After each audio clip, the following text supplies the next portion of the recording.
Well, good afternoon, everybody, and welcome to Fundraising BIDness Talk. This is episode 61, and do we have a great show for you today? Hey, my name's Patrick Cyber. I'm the lead auctioneer and owner here at G Events LLC, and it is always a pleasure to join our friends from around the country on Wednesdays at noon. And we are so honored today that we have a special guest. And she's been with us before, but we're going to make this a regular deal because she has an incredible wealth of knowledge.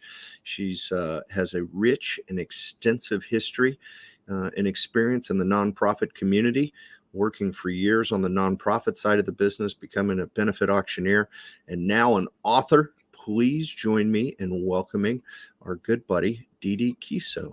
Dee Dee, how are you?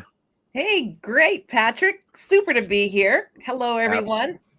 Hello. And hey, speaking of saying hello, everyone, as you're joining the show today, please drop in and say hello in the chat box. We love to say hello back, and as always, feel free to ask any questions that come up, whether they're on topic or not. I mean, having Dee Dee in the house today and being able to join us with her wealth of knowledge. And my limited experience over the last 35 years, chances are good we've got an answer. I don't know if it's the right one, Dee Dee, but I think we probably have one. So encourage our friends to definitely drop a question in that comment box, and we'd be happy to answer it as best we can. So what's going on there in the Bay Area, San Jose? What's happening down there, Dee Dee?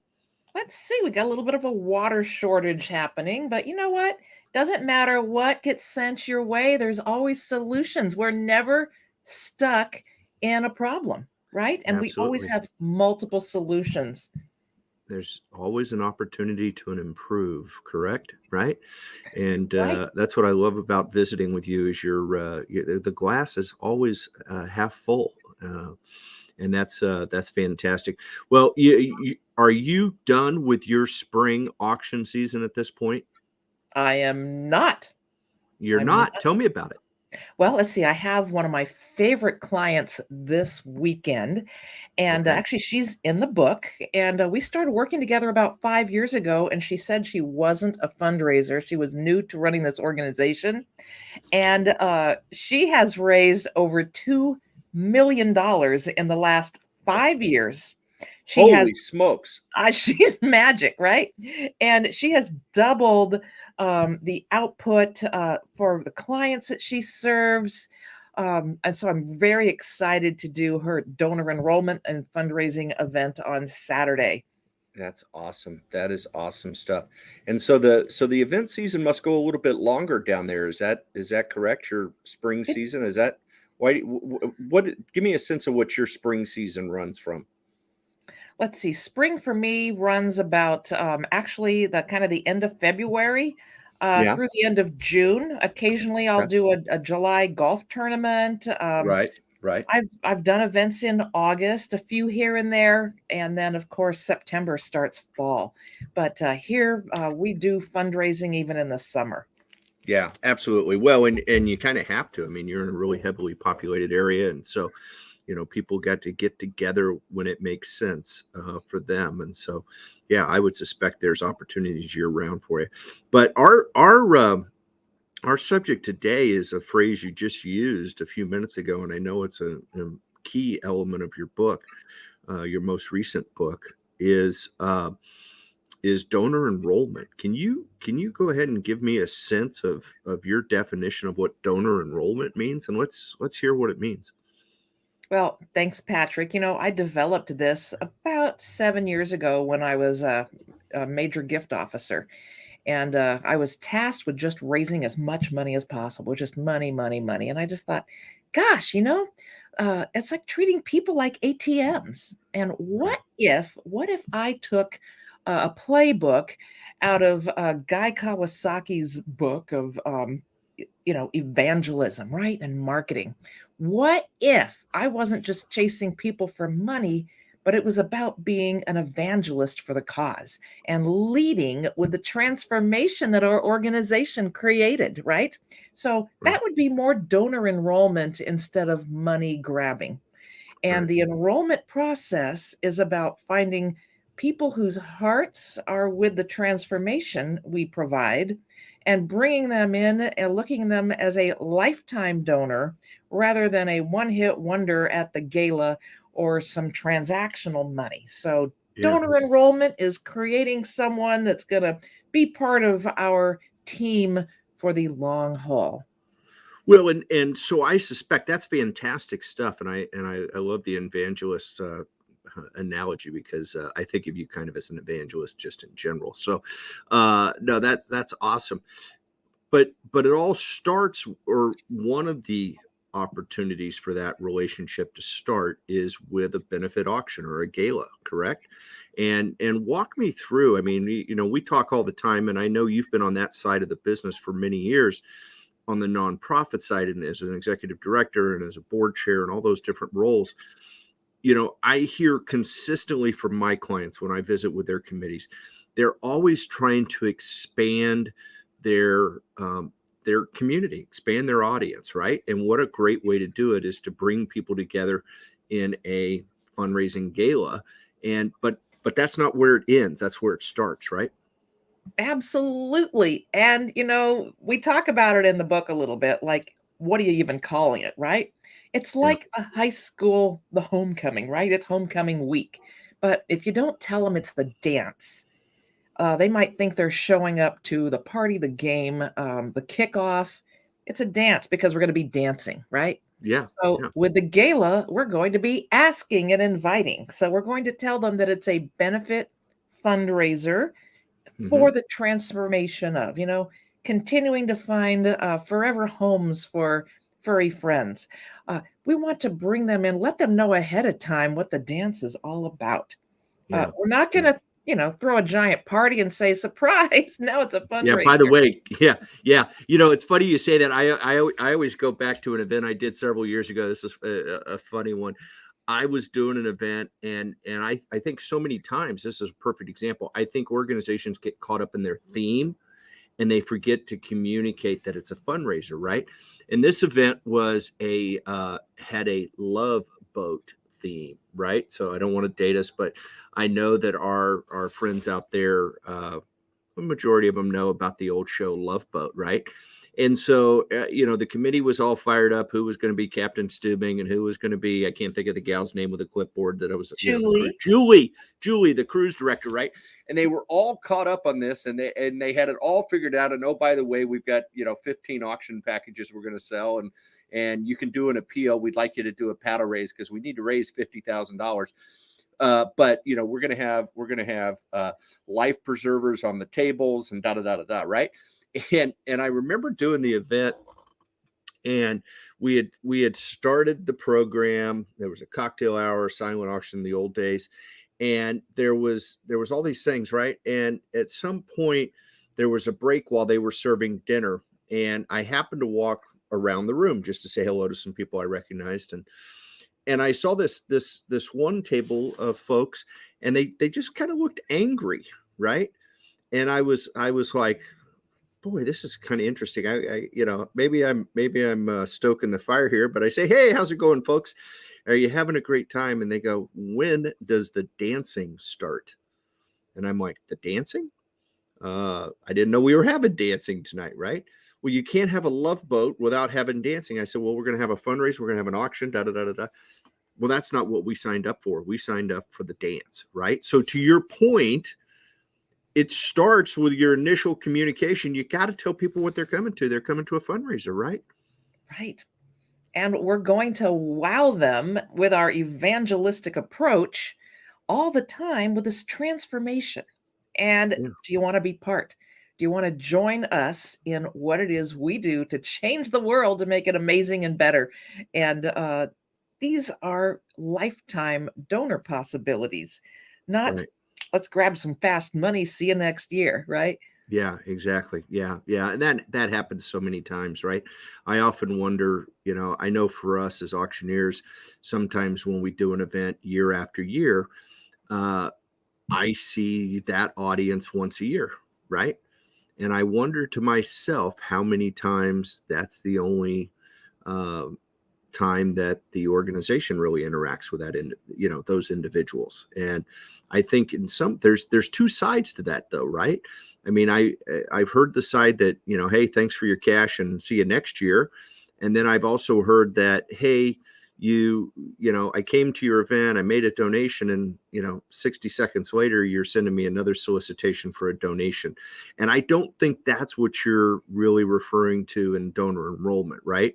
Give me a sense of how that process goes. Someone comes to your event, a board member, a friend of the organization invites somebody, they come, we do this wonderful gala, we really educate them on the mission and the reason that they should get on this train of transformation that you refer to and help us make our communities a better place to live and work. Where does it go from there? Well, let's just use a real case study. Okay. So I went to the worst gala in the world, I don't know, 10 years ago. They'd spent 47,000 to make 33, and they finally Whoops. hired me. Yeah. And they finally hired me. And I decided and I was their major gift officer. And I decided that I wanted to get to know all the people at that terrible event and find out why they came. Well, I found out one wonderful donor was the person who founded one of the homes that we were raising money for pregnant homeless women.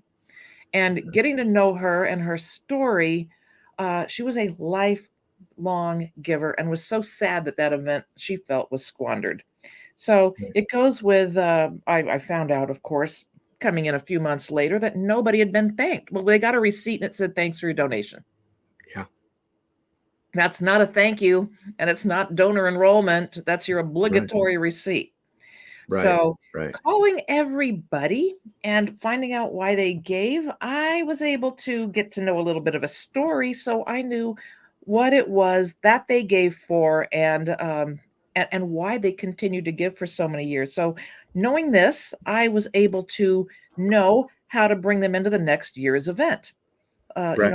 What is it that you want to hear? What would be the messaging of transformation? Who would be the right speakers and this type of thing? And then thanking them throughout the year and inviting them for conversation. So I know that they had lost lots of people because they hadn't always had such a bad event. But again, they were doing what other organizations did. Well, they have the diamond in the champagne glass. So other people do it. We must do that for no apparent reason, right? 125 silent auction items. This is what we do every year. But they spent all year getting them, right? So the best thing was when you have good donors that are enrolled, you can just call them up and say, "Do you have a few other people that you might have like-minded like yourself?" And building strong relationships. So after the next gala, I had enrolled some large donors who had been there before, but were willing to give so much more because they'd been brought to the table and thanked all year long. And so the next year's gala raised $201,000. Oh, wow. Wow. From 33? And I knew everybody in the room at this point, and that's right, from 33. I knew everybody in the room because I took the time to know every table captain, who the people were they were bringing, and it was phone calls, and it's the footwork. You have to do the footwork, and there's no technology to do that for you. Yeah. I mean, and it's interesting, right? We talk about, you mentioned the 125 silent auction packages, and I think about, just the silent auction in concept, and now we've evolved that to, the online opportunities, and that saves us an incredible amount of time. And some of that time you need to save because maybe we don't have as many volunteers as we once did. It appears, I don't know if you see that with some of your groups, but I hear it pretty regularly from my groups that, post COVID here, we're having more challenges for organizations in trying to find volunteers. People have gotten more selfish with the time.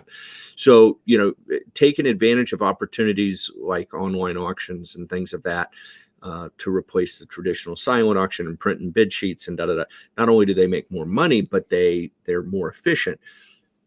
You save the time, and if I hear you, we should be taking some of that time we saved and using it to put that personal touch out there. Reach out, say hello to people on the phone, call them up and make sure they know, everything about their upcoming event or the opportunities. And you can't get that in an email survey. You can't get that in a Facebook post, right? It's so important. Let's take advantage of some of our economies in moving to a more online environment, not to become more online, but to allow us to have more of a personal touch and reach out and have personal conversations. Is that not a fair statement? Absolutely. And Yeah. my favorite thing to do is a little tiny did you know? So let's just role play this, Patrick. Ring, Okay. ring. Hey, Patrick, it's Hello. Dee Dee calling from your favorite XYZ nonprofit. How are you doing today? I'm terrific, Dee Dee. Always great to hear from you. Oh, thank you. I'm not calling to ask for money today, but I want to tell you about something, and I want to know if you knew. Did you know that in the last month we've placed 125 furry friends with forever homes? Just wanted to let you know that your gift keeps us doing what we're able to do and what we love to do, keeping furry friends happy, creating long-term families, and just want to say we appreciate you so much. Thanks for your continued gifts. Wow. How hard was That's that? that's a powerful message, right? And if I heard that right, that could also be a voicemail, right? It The did you certainly could. know, right? So Did you because know? we all know people rarely answer their phones today. I mean it's amazing to me, right? I'm guilty of it. But that's a perfect opportunity to leave that personal voicemail, and they can hear the enthusiasm in your voice, and the personal touch of you knowing my name gives you another touch point to say thank you for their gift in the past and their support, right?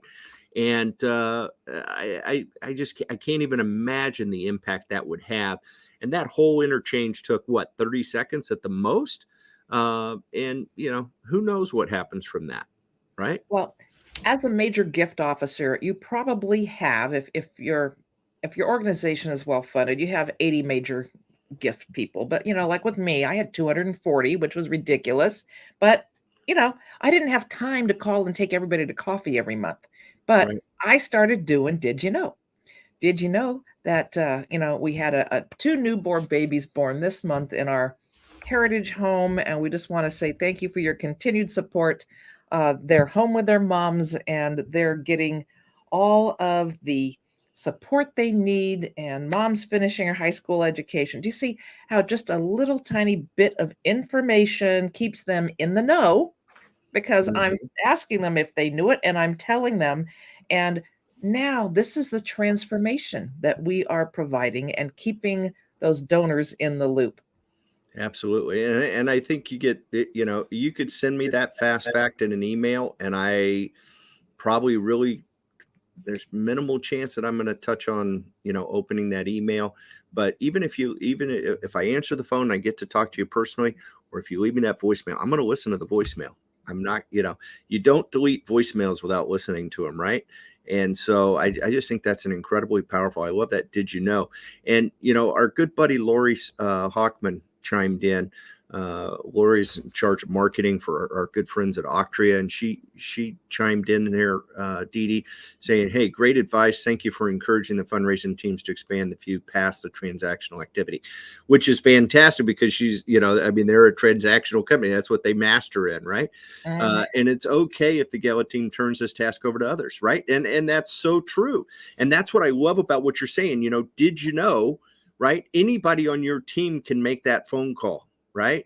It doesn't have to be the executive director, the major gifts director. It could be someone that's associated. Hey, I wanted to reach out, Colin today from XYZ organization, and I just wanted to reach out and thank you for your gift in the past and your support. And I wanted to ask, did you know that thanks to your generosity, we've been able to, in the last 30 days, in the last week, in the last 6 months, we've been able to do this.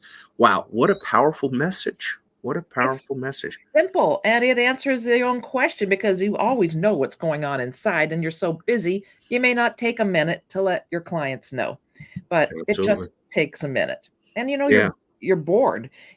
I have found the best transformation and enrollment of my board is to get them to do a did you know, right? I need you all Yeah. to call 10 people in the next week, and that way we can get through 110 people, and it'll take you 30 minutes at the most. Did you know?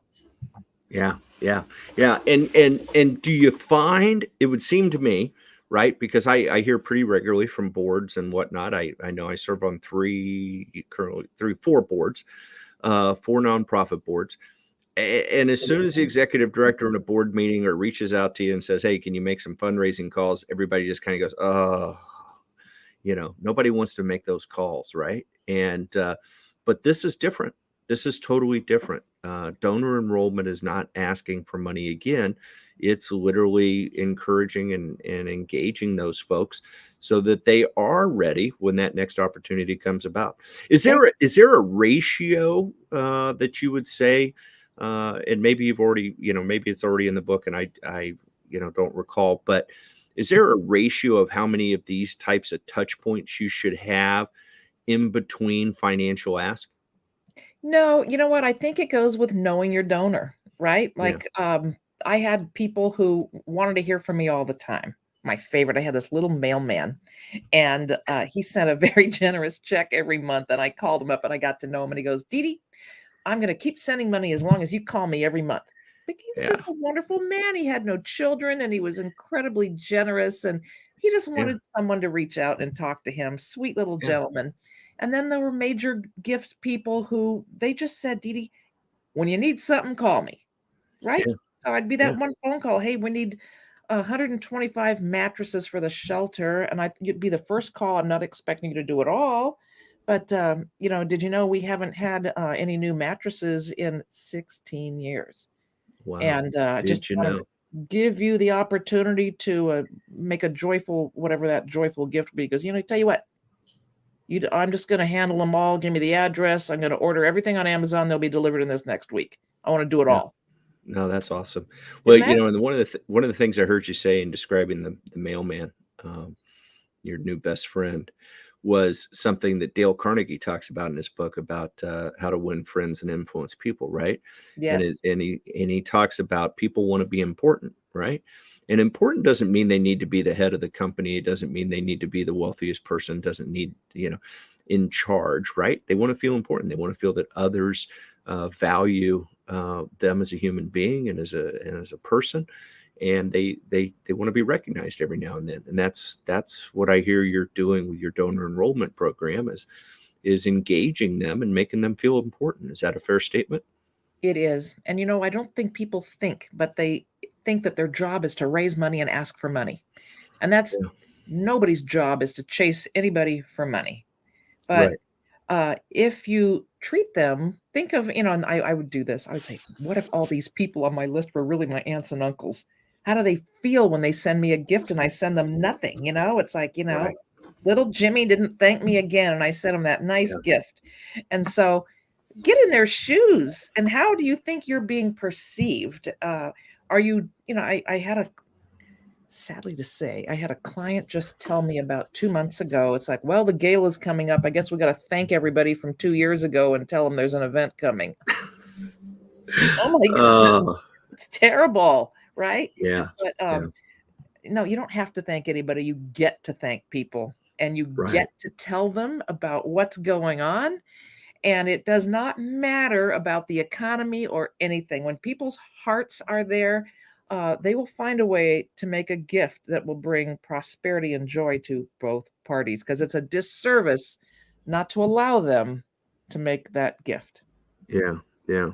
So the number one way is, I mean, how do you balance, right? Because we talked about phone calls, phone calls take time, emails. How do you balance the different methods of communication? I'm gonna put I don't want to put words in your mouth, but I'm gonna take a guess at the answer, and that is, really knowing your donors and using the tool that best fits that donor. Correct? Absolutely right.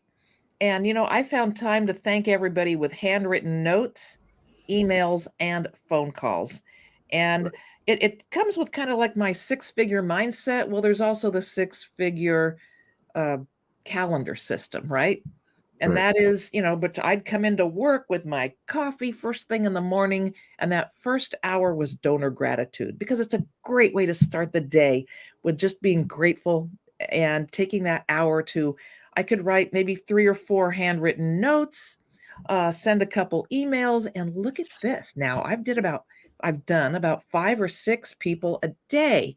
Well, that's 30 people a week, and that's just the Right. first hour. So if you put it in your schedule, you calendar your gratitude moment, what a great way to start the day and get through everybody once a month and expand that reach, right? They don't need to be thanked every week, but just a little did you know, a little handwritten note, and you can stay on top of that donor list very easily. Yeah. Yeah.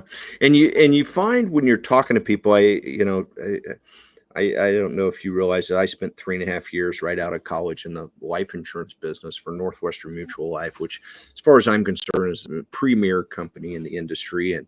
But it wasn't the right fit for me, right? But I often say, if I could imply, they had an incredible sales system put together, and if I could ever apply that diligence and persistence to anything else, it would be phenomenal. And that's what I hear you saying, in making sure that you kind of allocate that first hour of your day to your gratitude, to reaching out to those donors and tell them how much you appreciate them, whether it's with a personal note, whether it's with a phone call, and letting them, because, one of the things that they also preached in that sales system was, asking for referrals. And asking is maybe, I don't know if I want to say asking as much as I want to say it's an opportunity to get referrals. And I would think, managing major donors and reaching out to these folks, that they tend, for whatever reason in our society, to run in the same circles, right? And you can, when you're in those little short did you know conversations, right? uh, if they're responding to you, they're going to tell you what they've been doing, and you might pick up an opportunity to grow your donor base even more. Correct? Well, you're absolutely right. And the best thing about a major donor is they have other friends that think like they do and like the things they do, and they already know who they are. Yeah. So you can't possibly get out there and find their friends that are already like minded and pre vetted for your wonderful cause. So Yeah. it's a disservice not to let them bring new people to serve you and Yeah. allow you the opportunity to enroll them and not just chase them for their money either. Yeah. Wow. Yeah, no, this is exciting stuff. And as we started the conversation today, Dee Dee, with talking about kind of the wrapping up, of the spring fundraising season, right? And as we move into the summer, this has got to be prime, did you know, phone call type of season, correct? Absolutely. People Yeah. just aren't all on vacation, right? Right. We're home, we're all over the place, and hearing that good things are happening when you're not having the gala, that you're Yeah. continuing the work all year long, and that Right. reminds donors that it's kind of like the homeless shelter I worked in once, where people think that they only get hungry at Thanksgiving, so they give money and they all want to volunteer on Thanksgiving Day. Well, the work continues year round, and did you know? We continue Yeah. to serve throughout the summer, and your gifts, we're stretching them to last throughout the summer as well. And hope you're having a wonderful, enjoying the post COVID summer and enjoying your family Yeah. like we're enjoying serving the families we serve. Right? It's uh, Really. it's fun. It should be fun. Yeah, absolutely. And I say all the time at events, hey, folks, I want to make sure everybody understands here that, what's happening tonight does not end tonight, right? The impact of your decisions in this room tonight will fuel the, mission for this organization for the next 12 months and maybe longer, right? And, you know, reaching out to folks. Did you know? I really like that. Did I may have to edit this, banner though. I think, you tell me, uh, should it be more like this? Uh, should it be, did you know? It's not, did you know? Oh, I don't know, Patrick. I'm a journalism major. I knew that would get you.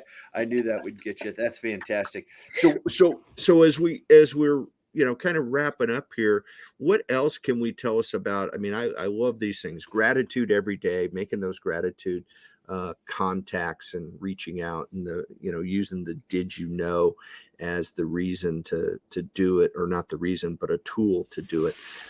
What other things are involved in your philosophy with donor enrollment? Well, you know what? It's just a disservice not to let people know what's going on so they can be the change maker. They can be the hero, right? Right. And something I use with so many, especially at events, is the ripple effect. The ripple effect of changing a life. Over the weekend, and I don't know if you know, but I was the first in my family to even finish high school, right? And put myself through college. And this weekend, um, I knew when, I had my kids, I wanted them all to have a very different, uh, outcome, right? To be able to go to college and not have to work as hard as I did. So there was a ripple effect with people who invested in me and encouraged me to stay in school, that I was plenty smart and I would change the world one day. And, we took this wonderful picture this weekend with a whole family and my hugging my middle child who finished at Cal Poly, and a very different life for her as well. But the ripple effect now, her children will likely go to college and she's going to change the world in her way. So, with every single person we invest in, and we say, did you know? Um, Yeah. you change one life, you change a generation. And Well, that is the abs- opportunity. well, didn't I see that did you have a daughter graduate this weekend? Yes, my middle That was child, yep, your which one? the middle. So I've got two down and one to go. There you go. There you go. That's fantastic. Yeah, no, I saw. And was it where'd she go to school? San Luis Obispo or something like that? Yes. It How was a about that? crazy How about weekend. that for memory, huh? That was That's pretty pretty good. good, Patrick. But it's funny you call it the ripple effect, and I talk about the ripple effect in a little bit different, right? In a little bit different definition, and I say it frequently with what we do with fundraising events, right? Because we might be buying those beds for those homeless mothers. We might be finding homes for those furry friends, as you refer to them, right? And I think sometimes, so many times, people get caught up in it's the furry friends that we're taking care of, or the hundreds of homeless mothers that we're taking care of. The reality is that we're helping all the people that those folks touch, right? And I think of that as the ripple effect, right? I think Yes. about I'm involved with an organization that teaches life skills through the game of golf, and or a mentoring program, and I think when that child or that young person learns those life skills, it impacts their whole family and their whole neighborhood, right? And that's the ripple effect, and that's what's so cool about what we do. um, is to see it's not just the 150 kids enrolled in a program, or the 1,000 of people. If it's 1,000, then it's exponentially more people that we are impacting with these fundraising events that we're involved in throughout the year. And yeah, fun stuff. We're in a lucky spot. Speaking of gratitude, Dee Dee, we have to express our gratitude every day for the opportunity to do what we do for others, correct? Oh, it's just such a joy. It just is Yeah. my fuel. Yeah, it is. It is great stuff. Hey, our buddy, I have to throw this in here because she chimed in, but my buddy Lori, once again, she's filling out. She's from Philly, so she said it's actually spelled did you know? It's not did ya know? It's not you know? It's ja know? Did you know? And she is a Philly girl and a connoisseur of Philly cheesesteaks, by the way. Her husband and Mark Hockman and their son David, I think David just graduated from high school himself, as I had one graduate Saturday too. They have a YouTube channel then they they are experts on fast food. Now, I know that has nothing to do with what we're talking about today, but I always laugh, and I think Lori is the connoisseur of the Philly cheesesteak. So Well, there could tough be to a ripple find there. effect with just eating Yeah, better Philly cheesesteaks in your life, right? absolutely, absolutely, and she has a tough time finding a good one in Boca, I think. I think she still thinks the best ones are in Philly. So, hey, Dee Dee, let everybody know as we're wrapping up here. You and I are going to do this regularly. We're going to do this at least once a month. We're going to get together and chat about what's going on in the fundraising, auction, and golf tournament world. I know you're doing some golf tournaments. I just got back from one. I was doing in Oklahoma for our good friend Scott Verplank and his Verplank Foundation, where I produced the golf event and manage their foundation. They're providing college scholarships to kids with type 1 diabetes, and it's been an incredible journey and an incredible opportunity to see that the impact that he's had on these young people and their families, right? The ripple effect that we talk about. It's just been fantastic. But folks who want to reach out to you, I'm thinking the best way is ddkiesow.com. Is that correct? It is, and And as a matter of fact, right now you can still go in and download my new book as a gift for a while instead of having to go to Amazon. So you can go to ddkiesow.com and download our fundraising in a post-pandemic world. Yeah, no, and it's a fabulous book. I've been scanning through it. I'm not a big reader, Dee Dee. I apologize. I'm an audiobook guy, so I'm waiting for the audiobook, but I know that's coming. So but no, thank you so much. And I so appreciate you being with us, and let's do this. We're going to do it at least once a month and share some different concepts and ideas out there. And folks, we always appreciate hearing from you, getting comments. Our buddy Lori playing with us today is great. But if you want to catch up with Dee Dee, go to ddkiesow.com. You download the book. I encourage you to do that. It's fantastic stuff. And then, as always, feel free to go to geventsllc.com to reach out to me. There's a scheduling app on there. And if you'd like to visit, I just visited with somebody yesterday who is on the East Coast. As you know, we're on the West Coast. I'm up in Oregon. You're down in San Jose area. And she's an Auctria client, Lori, which is great. And she was running a little golf tournament. We got the opportunity to spend about a half hour chatting about her event. And I love doing that. I know you do too, Dee Dee. So folks, reach out, say hello. If we can ever help you out, don't hesitate. Reach out and make a contact. Otherwise, we look forward to seeing you. We're every Wednesday right here at Fundraising Business Talk. BIDness Talk is live right here on the West Coast. We've got an exciting guest next week also. And tune in to our Facebook and other social media as we get ready for AJ Steinberg. She is a legendary fundraiser event planner down in Southern California, and she's going to be sharing some good words with us. Queen Bee Fundraising, she is. So, Dee Dee, thank you so much for being with me today. It's always great to see you, dear. And let's remind everybody, it's not where you start the bidding, it's all about where you finish. Have a great day, everybody. We appreciate you being here today, as always. Bye-bye.